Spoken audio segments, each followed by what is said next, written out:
ہر قوم کوئی نہ کوئی تہوار مناتی ہے، اور لوگ چونکہ معاشرہ انفرادی سطح پر بھی راضی رہنا چاہتا ہے اور اجتماعی ماحول بھی فراہم کرنا چاہتا ہے، قومیں بڑے بڑے تہوار مناتی ہیں، میلوں کا بندوبست کرتی ہیں، دن منائے جاتے ہیں۔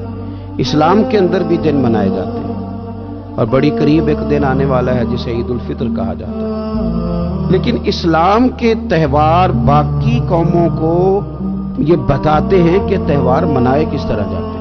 تو سب سے پہلے تو یہ یاد رکھیں کہ اسلام کے اندر جب عید آتی ہے تو اس کا کوئی مقصد ہے، اور ہم نے عید کو کس طرح منانا ہے یہ سارا کچھ ہمارا دین ہمیں بتاتا ہے۔ پہلے تو آپ دیکھیں کہ عید مسلمان نے کس طرح منانی ہے۔ سویرے جب اس نے اٹھنا ہے تو اس نے فجر کی نماز کے بعد دوبارہ سے تیاری کرنی ہے، غسل کرنا ہے، صاف لباس پہننا ہے، خوشبو لگانی ہے، اور کرنا یہ ہے کہ نماز کے لیے جانا ہے۔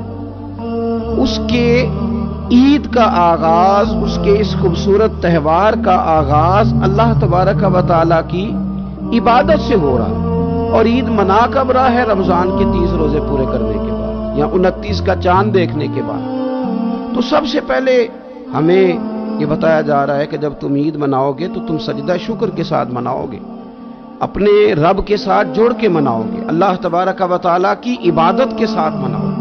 تو اس میں کوئی شور و غوغا نہیں، کوئی ریلیاں نہیں، کوئی جلوس نہیں، کوئی پٹاخے نہیں، کوئی گانا باجا نہیں، اللہ کی عبادت کے ساتھ بتایا جائے گا کہ تمہارا جو تہوار ہے وہ تہذیب کا، شائستگی کا، خوبصورتی کا، نظم و نسق کا ایک بہترین ذریعہ۔ تم بڑے راضی جب ہوگے تو پھر بھی تم اپنا ساری جھکاؤ گے رب کی بارگاہ، پھر بھی تم یہی کہو گے سبحان ربی العظیم، پھر بھی تم یہی کہو گے سبحان ربی الاعلی، پھر بھی تم اس کی بارگاہ میں جبین نیاز جھکاؤ گے کہ یہ جو تمہارے پاس عید کا دن آیا ہے یہ اجتماعیت کا دن ہے۔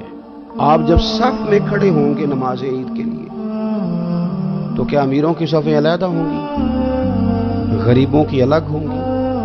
کیا پڑھے لکھوں کی الگ ہوں گی اور ان پڑھ لوگوں کی الگ ہوں گی؟ کیا قبیلوں کی الگ ہوں گی اور دوسرے قبیلے کی الگ ہوں گی؟ ایسا نہیں، ایک ہی صف میں کھڑے ہو گئے محمود و یاز، نہ کوئی بندہ رہا نہ کوئی بندہ نواز، صاحب و محتاج و غنی ایک ہوئے، اور تیری سرکار میں پہنچے تو سبھی ایک ہوئے۔ اجتماعیت کا اظہار ہے، اجتماعیت کا عید کا پیغام، اجتماعیت کا اظہار۔ اور پھر نماز عید ختم ہوئی تو سب نے ایک دوسرے کو گلے لگایا، غریب نے امیر کو، امیر نے غریب کو، پہلے ایک صف میں نماز پڑھی پھر گلے لگایا، چھوٹے نے بڑے کو، بڑے نے چھوٹے کو، سب ایک دوسرے کے ساتھ محبت کا رشتہ قائم رکھنے لگے۔ تو عید نے دوسرا پیغام اجتماعیت کا دیا کہ تم اللہ تبارک و تعالیٰ کی توحید کے نام پر، تم رسول پاک صلی اللہ تعالی علیہ وسلم کی غلامی کے نام پر ایک ہو، ایک۔ ہزاروں قومیں وجود میں آئیں دہر میں خشک و تر کے رشتے سے، پر ہم نے بنیاد دوستی رکھی یاد خیر البشر کے رشتے سے۔ اور اقبال کہنے لگے اپنی ملت پر قیاس اقوام مغرب سے نہ کر، خاص ہے ترکیب میں قوم رسول ہاشمی۔ یہ جو نماز پڑھ رہے ہیں اور بعد میں گلے مل رہے ہیں، ان کا ایک ہی تعارف ہے کہ یہ رسول ہاشمی کی قوم ہے۔ یہ تعارف اجتماعیت کا درس، پیار کا درس، مساوات کا درس، چھوٹے بڑے کے فرق کو ختم کرنے کا درس، امیر غریب کی تفریق مٹانے کا درس، اس کا نام عید ہے۔ آپ یہ دیکھیں کہ کوئی بھی ہمارا موقع ہے نا تو اسلام نے اس پر کچھ تعلیمات دی ہیں۔ اگر آپ کو اللہ بیٹا دیتا ہے، بیٹی دیتا ہے تو اس کا عقیقہ کرنا ہے، دوسروں کو کھانا کھلانا ہے۔ اگر اللہ نے شادی کا موقع دیا تو سنت ہے ولیمہ کرنا، لوگوں کو کھانا کھلانا ہے۔ اگر بڑی عید کا موقع آیا ہے تو قربانی رکھ دی گئی ہے، آپ گوشت کریں گے، اس کا ایک حصہ رشتہ داروں کو دیں گے، ایک حصہ غریب نادار لوگوں کو دیں گے۔ اور عید کا موقع آیا تو صدقہ فطر رکھ دیا گیا چھوٹی عید پر، اور صاحب نصاب پر زکوٰۃ بھی فرض کر دی گئی جو بالعموم رمضان میں ہی دی جاتی ہے۔ رمضان میں زیادہ تر مسلمان دینے کی کوشش کرتے ہیں۔ تو اس سے کیا ہوتا ہے کہ انسان اپنی خوشیاں دوسروں کے ساتھ بھی جوڑتا ہے، وہ اکیلے خوشی نہیں منا رہا، وہ دوسروں کے ساتھ اپنی خوشیوں کو جوڑ رہا ہے، غریب کو کھانا کھلا رہا ہے۔ اور نبی پاک صلی اللہ علیہ وسلم نے فرمایا وہ دعوت بڑی ملعون ہے، وہ بڑی لعنت والی دعوت ہے کہ کسی نے دعوت پکائی اور صرف امیروں کو دعوت دی جائے، غریبوں کو نہ دی جائے۔ سیاسی افطاریاں کرائی جائیں، اور ولیمے پہ بھی اگر اپنے بیٹے کے بلایا جائے تو امیر لوگوں کو، سیاسی لوگوں کو، بڑے لوگوں کو دعوت دی جائے۔ دعوت تو خیر والی وہ ہے جس میں چھوٹا بڑا امیر غریب سب شریک۔ تو عید کے موقع پر بھی یہ ضروری تو نہیں کہ ہم 6 جوڑے ہی بنوائیں، 3 جوڑوں سے بھی گزارا ہو سکتا ہے۔ اس طرف بھی تھوڑی توجہ کر لیں کہ جس گھر کے اندر 1 جوڑا بھی خریدنا مشکل ہے، یہ کوئی ضروری تو نہیں کہ 10 جوڑے ہی خریدے جائیں، 2 پہ بھی گزارا ہو سکتا ہے۔ 3 جوتے لینے کی بجائے 1 سے بھی عید گزر جاتی ہے، لیکن تھوڑی سی توجہ اگر غرباء کی طرف بھی کر لی جائے، مساکین کی طرف۔ یہ کل پرسوں خبر آ رہی ہے کہ ہمارے پنجاب میں ایک ایسا شہر بھی ہے جس میں باپ نے صرف اس لیے اپنے بچے نہر میں پھینک دیے ہیں کہ انہوں نے عید کے لیے کپڑے مانگے تھے۔ اس قسم کی داستانیں جس قوم کے اندر موجود ہوں تو وہ قوم پھر کسی کا خیال ہی نہ کرے، وہ سارا مال اپنے اوپر ہی خرچ کرنا چاہے، اسے احساس ہی پیدا نہ ہو کہ کسی اور کو بھی ضرورت ہے۔ تو عید ہمیں موقع دیتی ہے۔ بزرگوں نے لکھا ہے کہ یہ جو عید پہ کہا گیا نا کہ ایک رستے جاؤ اور دوسرے رستے سے واپس آؤ، تو اس میں بھی شاید ایک حکمت ہمیں یہ بھی نظر آتی ہے کہ کئی دفعہ ایک گلی سے گزرے تو گزرتے وقت خیال آتا ہے کہ یار یہ گھر ایسا ہے، دیکھ کے پتہ چلتا ہے کہ جو غریب ہے مجھے تھوڑا ان کا خیال رکھنا چاہیے۔ پھر دوسری سائیڈ سے واپس آؤ، شاید تمہیں گھر بیٹھے یاد نہ آئے اور مکان دیکھ کے تمہیں سمجھ آ جائے کہ یہاں تو شاید روٹی بھی وقت پہ نہ پکتی ہو، اتنے غریب ہیں۔ تو اسلام نے ہر چیز میں حکمت رکھی، اور صرف عید کے موقع پہ نہیں، مستقل آپ غرباء کے، مساکین کے سرپرست بننے کی، معاون بننے کی کوشش کریں، رسمی طور پر نہیں۔ پچھلے سال نا عید گزری تو مجھے ایک دوست نے ایک پنجابی کا شعر بھیجا، اس نے کہا حضرت جی اس کو ذرا ضرور پڑھیں، تو شعر بڑا انوکھا تھا۔ وہ شعر کیا تھا؟ اور راشن ونڈن والے لوکو، او راشن ونڈن والے لوکو، او عیدوں بعد بھی بھوک لگ دیجے۔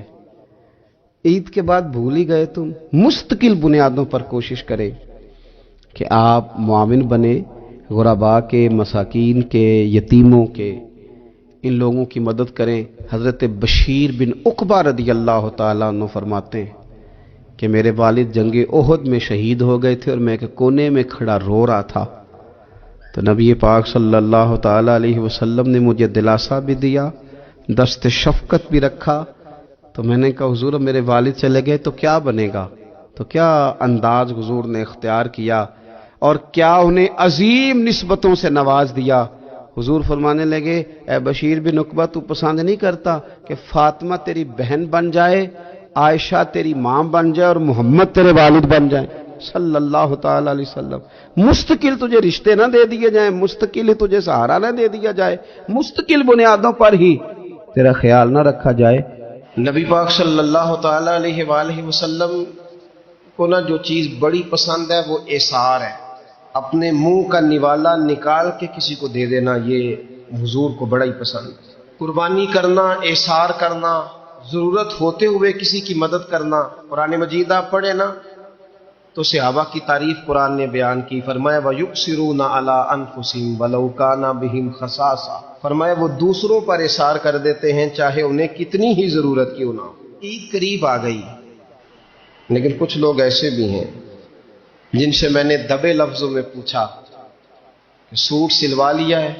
انہوں نے جب یہ کہا نا کہ دکانیں ہی نہیں صحیح طریقے سے کھلی تو وہ نا ان کی جھکی جھکی آنکھیں بتاتی تھیں کہ دکان پہ جانے کے پیسے کوئی نہیں پاس۔ ایک شاعر تھا تو وہ کہتا ہے کہ میں کھلونوں کی دکان کے پاس سے گزرا، میں بھی ساتھ تھا، میرا بیٹا بھی اور میرا پوتا بھی۔ تو میرا پوتا ضد کرنے لگا کہ کھلونا لینا ہے، تو میرے بیٹے نے بڑا سمجھایا نہیں لینا نہیں لینا، پر بچے نے ضد نہیں چھوڑی، باپ نے مارا بھی ڈانٹا بھی، پر اس نے کہا نہیں میں نے کھلونا لینا ہے۔ جب میرا بیٹا نہیں مان رہا تھا تو میں نے پھر اس کو کہا، میں مثال دے رہا ہوں، پس منظر کچھ یوں بنا ہوگا۔ اس نے کہا کہ تم کھلونے کی دکانوں کے پاس سے کیوں گزرے؟ یہ بچے کی ضد ہے، یہ سمجھوتا نہیں کرتی، یہ بچوں کی ضد ہے، یہ سمجھوتا۔ اور وہ آج بھی دوپہر میں بچوں کو سلا دیتی ہے اس ڈر سے کہ گلی میں پھر کہیں کھلونے بیچنے والا نہ آ جائے۔ صرف میری گزارش اتنی ہے کہ